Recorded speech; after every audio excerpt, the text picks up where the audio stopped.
Welcome back. I'm talking to Mr. Jaswant Singh, the Vice Presidential nominee of the NDA. Mr. Singh, let us look at some of the controversies you have courted or controversies have courted you throughout, at least during the last several years. The most disturbing was, for everybody, was the way in which you were removed from the party by the BJP leadership. You think they could have done it when you look back, they could have done it in a different way, or you could have handled that in a different way? No, you said controversies courted by me. Right. Now, this is one that is certainly not courted by me. Controversies have courted you, and you have courted controversy. Both have happened. I don't know how you term this as my No, I am not terming this as you courting. The Yes. controversy is courting you in this case. Yes, indeed, it saddened me very greatly because I was very deeply troubled by it, the manner of it, and the purpose of it. The purpose. Yes, it didn't convince me at all. Has Gujarat lifted its ban on your book? I don't know, and I've not asked because the court did the needful. So that has been one of your very sad moments in your political career, I suppose. I've never believed in the banning of publications of books. That is like banning thought. Absolutely. And how can we in India of all places put seal thoughts in a kind of a bolt and throw the lock or the key away? But nothing seems to have changed as far as the positions of people who took that position at that point of time. I'm saddened that they haven't, because it limits that. It limits and makes the world smaller. But are you surprised that the same people have supported you for the candidature of the Vice President of the country? I don't think about it. Okay. So let me come to one of the criticisms against your leader, Mr. Atal Bihari Vajpayee. During his period as the Vice President, as the Prime Minister of India, and you having been one of his closest confidants and somebody who was his key advisors, when Gujarat happened, the way he reacted, the kind of stand he took,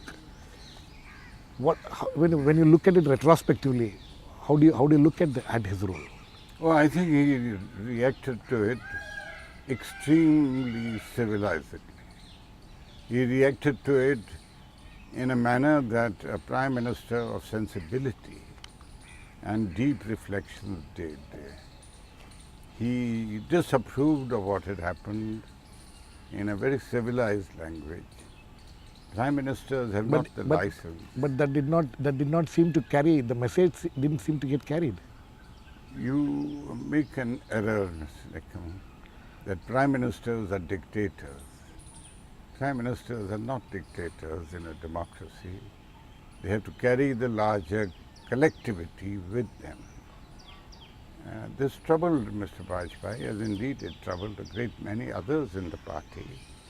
How can anyone not be troubled by killings? Right. But then the consequences and the cumulative ill will that it has generated is also a troublesome debility for India, I would say. From your reply, there is some amount of deduction, if I make, that there is a certain element of helplessness which he faced at that point of time. Do you agree? There is helplessness in a democracy, the helplessness of the collective will, of carrying the large numbers, of carrying everyone with you. That is inherent in a democratic system. You think he could have done it in any way, differently in any way? I'm sure. He could have handled that issue differently? I'm sure if he could have done it, he would have done it. So, as somebody who was very close to him and you saw him in those days, you think he did his best and he couldn't have done anything I'm sure, sir. Okay, sir. Coming to your party, the BJP's present state of affairs, there is a lot of discussion going on. After 2004, it took a couple of years at least for the BJP to come to terms with the defeat in 2004. And since then, we have been seeing that there is the lack of clarity. A lot of people feel this way, that there is a lack of clarity in the party, in its thoughts, in its actions, in its ideological framework. Where do you see the party heading in the next 2 years? You're going to face an election in the next 2 years. That is an observation that very many in the party have themselves made. Indeed, the tallest leader, Shri Lalji Advani, has commented on this. Several others have. It's a matter of great concern. There is in politics the truism that perception is more important than reality. Absolutely. If the lay public hold a perception which you have voiced, then of course it is a matter of great concern to the BJP, as it is a matter. It is not simply a question of ideology, it is also a question of matching ideology with conduct. Absolutely. Uh, And you see some problem in a mismatch in that? of course, that's self-evident. Self. I don't have to comment on the mismatch.